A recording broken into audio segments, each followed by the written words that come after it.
Tonight, the deal is done. Iran and 6 world powers reach a landmark nuclear agreement. Our chief White House correspondent, Major Garrett, has details.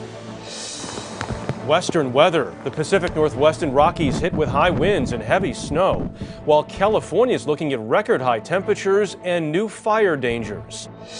Exactly 4 years after the worst disaster in the history of the Western Hemisphere, Haiti says they have a way forward. Oh, there he is, there he is. And the great gray whale migration. Carter Evans on these extraordinary scenes in the Pacific Ocean. It's made for a fantastic show.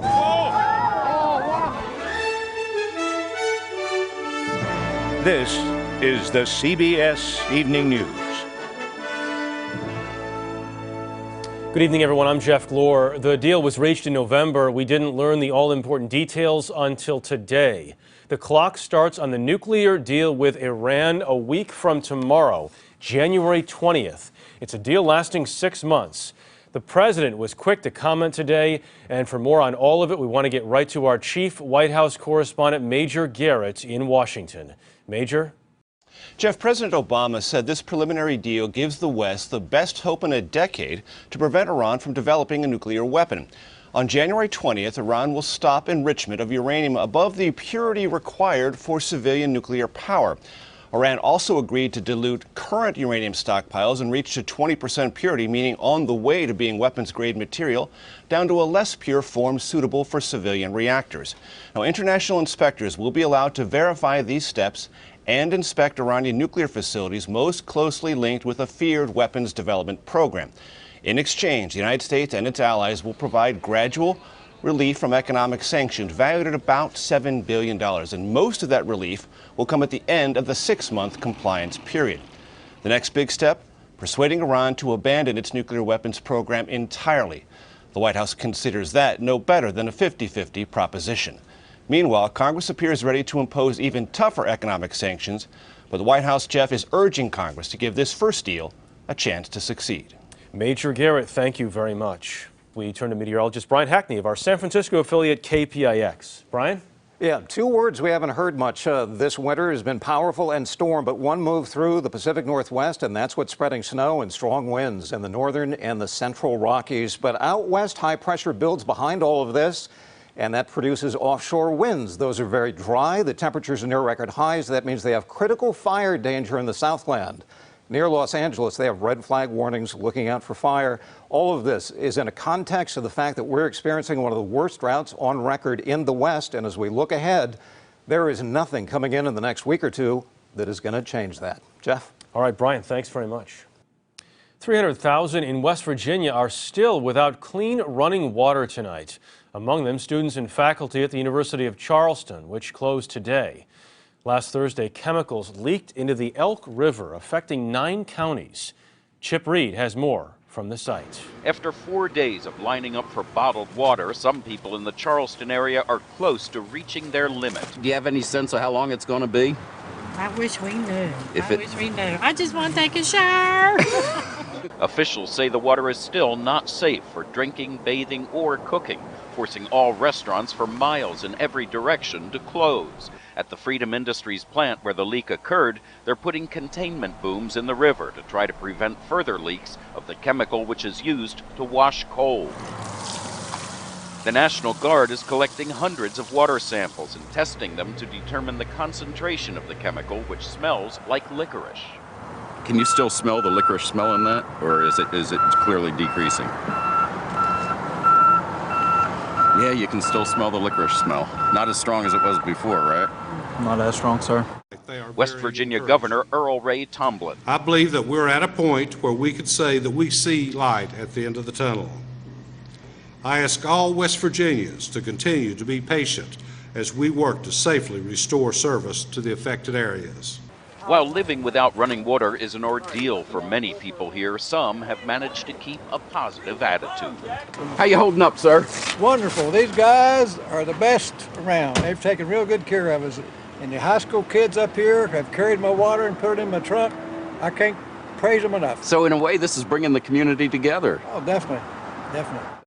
Here at the plant where the leak occurred, officials say the water in the Elk River is now testing in the safe range. And Jeff, later tonight or tomorrow, the water company plans to start calling some of its customers to tell them to take the preliminary step of flushing their pipes.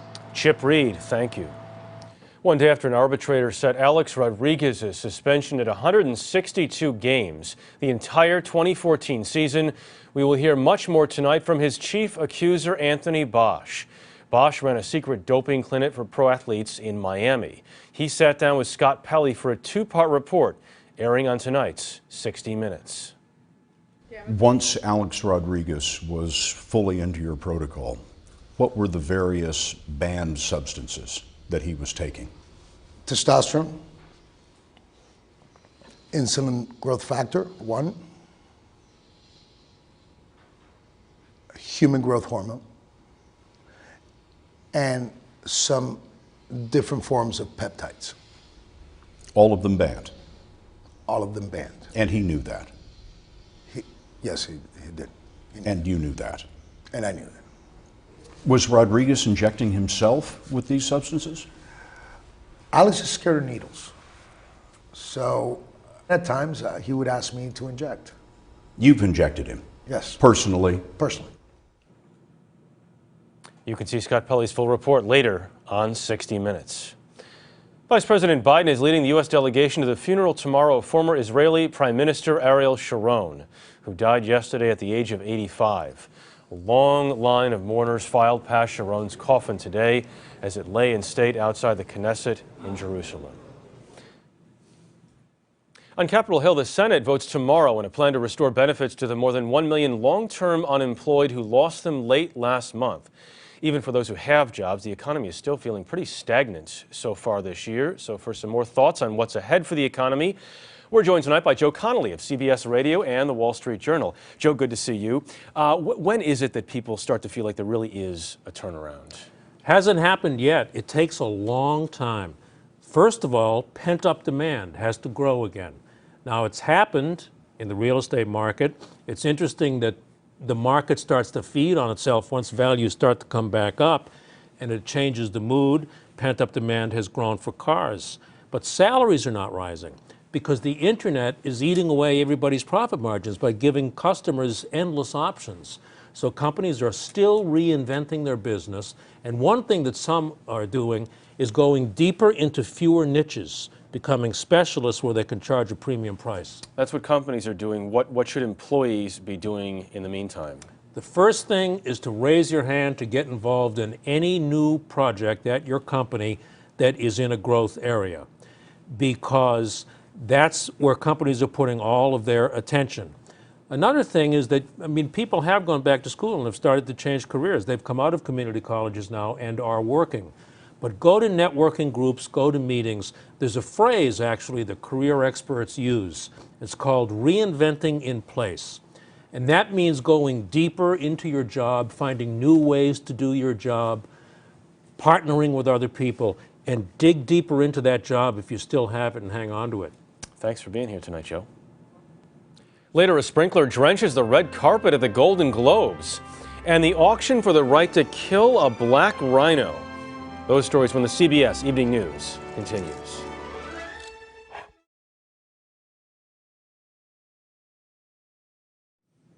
Event organizers say the idea was to auction a permit to kill an African black rhino so that black rhinos could be saved. Tonight, Don Daly reports on the controversy over the money offered to hunt down one of the rarest animals on the planet. There are fewer than 5,000 black rhinos left in the world. The African nation of Namibia is home to almost 2,000 of them, which is why it's so hard for many people to believe killing any rhinos is a good thing. To raise money for its anti-poaching and conservation programs, Namibia grants up to 5 permits each year to hunt black rhinos. This year, an auction for 1 permit was handled under tight security by the Dallas Safari Club. Ben Carter is the club's executive director. 100% of the proceeds from the sale will go directly to the Namibia Wildlife Products Trust, which is their trust fund for conservation. 100% of that will be earmarked specifically just for black rhino conservation. The unnamed winner paid $350,000, which beat the old record of $223,000. Culling herds of older or problematic animals is common in wildlife management. Carter says the mature bull rhino Namibia selected for the hunt has been killing other rhinos. Wildlife does not take care of itself. It costs money to take care of wildlife. But Jeffrey Flocken of the International Fund for Animal Welfare says this does more harm than good. It well may be one of those older animals that's no longer breeding, but it's not about the individual. It's about the message we're sending to the world that these rare animals are worth more money dead than they are alive. Although Namibia has been issuing these permits for years, protesters vented their anger at the Dallas Safari Club. I'm outraged as a senior citizen that they're going to kill this old bull. What is his right? It's not really a sport unless the bull gets the first crack at it.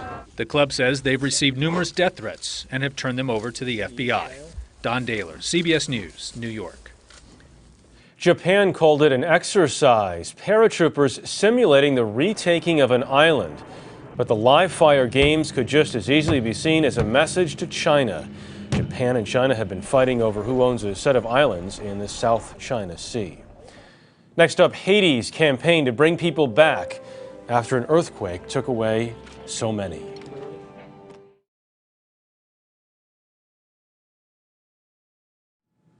It's been 4 years now since the worst disaster in the history of the Western Hemisphere. And today, Haitians held solemn remembrances in Port-au-Prince. The earthquake in 2010 killed more than 100,000, did $13 billion in damage, and left an already strained country fractured wide open. But today, as we discovered on a recent visit, there are changes taking place that might surprise you. In the past 4 years, the Haitian government says 97% of the rubble left behind by the earthquake has been removed. Now they're trying to remove the notion that Haiti isn't a great place to vacation. We have an enormous potential for tourism, and this is something that Haiti has not been seen as a tourist destination before, because they talk more about some of our shortfalls than some of our assets. Laurent Lamotte, the country's prime minister, believes Haiti has some of the best beaches in the world, which is why the country's putting up 4 new airports, as well as billboards across Miami. If you take Haiti's security, for example, right now, we are one of the safest destinations in the Caribbean. So why is Haiti always seen as not doing well as tourism? Because we don't have enough tourist attraction points. Lamotte, as well as current president Michael Martelly, both have unconventional backgrounds. Martelly's a former musician and club owner. Lamotte was a telecommunications executive who's now dating a supermodel. They have given Haiti's recovery a catchy title. The slogan is Haiti's open for business. You're a business guy. Is business the way back for Haiti? Haiti is open for business is a way for us to take care of the poorest in Haiti by creating jobs, by attracting foreign investment. Still, enormous challenges remain. The Martelly government has faced a string of protests in recent weeks from opposition parties and unions. A cholera epidemic highlighted Haiti's horrendous water system, and more than 100,000 people who lost their homes remain in tent camps. What the administration says Haiti needs most is money. Lamotte says nearly half the financial aid pledged after the earthquake has not been paid. The country is coming back. We were 50 stories underground after the earthquake. Right now we are 20 stories underground, so we still have, much to do. Much of the assistance after the earthquake came earmarked with conditions. Haiti couldn't decide how to spend it. They say tourism could give them the money they need to spend as they see fit. For the 6 astronauts aboard the International Space Station, it was better late than never today. The Cygnus cargo spacecraft was captured by the station's robotic arm. The privately owned ship delivered 3,000 pounds of food and other supplies, including the astronauts' Christmas presents.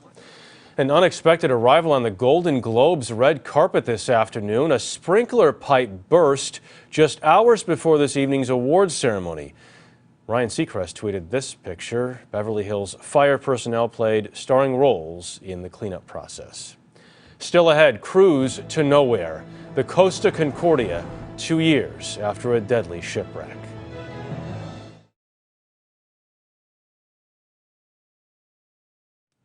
Pope Francis today named 19 new cardinals. Speaking in his morning blessing in St. Peter's Square, the Pope shifted leadership toward the developing world.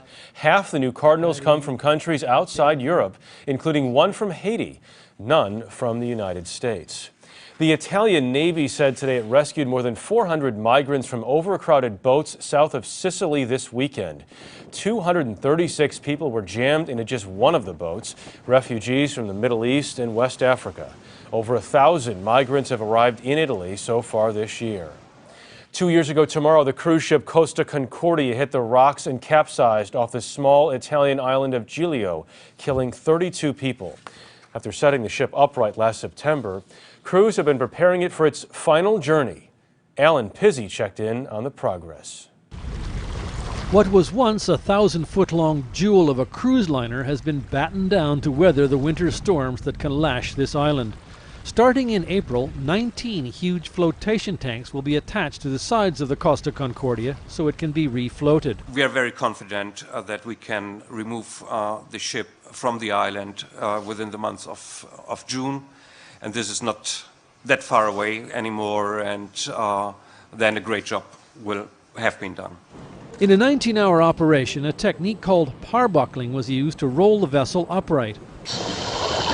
The salvage bill is expected to eventually top $1 billion, but that doesn't begin to measure the real cost. A plaque on the harbor wall commemorates the 32 passengers and crew who died in the wreck. The executive who was in charge of the cruise company at the time of the tragedy is retiring with a reported payout of more than $1.7 million, which isn't sitting too well with survivors who were offered compensation of about $15,000 each. Hundreds of passengers who escaped by scrambling down the side of the ship or even jumping into the icy water have lodged massive lawsuits. The ship's captain was among the first off, claiming he fell into a lifeboat. Francesco Schettino is on trial for multiple manslaughter, causing the shipwreck and abandoning his passengers. On Monday, church bells here will ring at the exact time the ship struck a reef as it sailed close to salute the island. The final cruise salute of the Costa Concordia will be to a scrapyard. Alan Pizzi, CBS News, Giglio, Italy. You can see more of Alan Pizzi's report on the Costa Concordia first thing tomorrow on CBS This Morning. Coming up here, if you love whales, we have news that may surprise you. Stay with us.